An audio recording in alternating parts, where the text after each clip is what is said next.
Apa tadi rupanya? Papa maki-maki pelangganku, ha? Aku maki-maki, kan? Ya jangan ini, ha? Ini aja nih. maki-maki orang ini, kalau nggak ngasih. Beredar viral di media sosial, aksi tukang parkir liar di Kota Kisaran, Kabupaten Asahan, Sumatera Utara yang memarahi pengendara sepeda motor lantaran tak mau membayar parkir. Pengendara sepeda motor tersebut diketahui baru saja mampir di sebuah lapak jualan yang berlokasi di pinggiran jalan. Namun saat hendak meninggalkan lapak, pengendara sepeda motor itu dihentikan oleh seorang juru parkir liar yang meminta uang. Dilansir melalui unggahan akun X Bacot Tetangga AID, Selasa, 20 Mei 2025, jukir yang marah tak diberi uang itu pun memaki pengendara sepeda motor saat hendak pergi.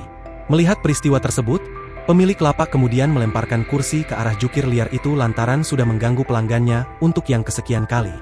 "Jangan gitu kau dengan wanita, kenapa kau ganggu pelangganku?" ujar pemilik lapak. Tak hanya memungut uang secara ilegal, beberapa warga mengaku mengalami intimidasi jika menolak membayar. Bahkan, ada yang merasa diikuti atau ditunggu hingga akhirnya terpaksa menyerahkan uang parkir. Jukir itu kemudian kabur hingga dikejar pemilik lapak ke pos pengamanan. Pemilik lapak tampak sudah begitu geram dengan ulah jukir liar itu. Pasalnya sudah beberapa pelanggan yang merasa trauma mendatangi lapak mereka karena ulah jukir liar yang gemar memaki. Sementara itu tampak dalam video lain, petugas kepolisian telah mendatangi lokasi kejadian untuk memperoleh keterangan dari pemilik lapak. Pelaku juga telah diamankan dan diinterogasi terkait aksinya tersebut.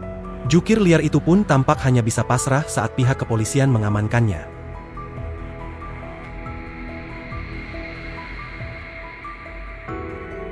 Download Tribun X sekarang, menghadirkan lokal menjadi Indonesia.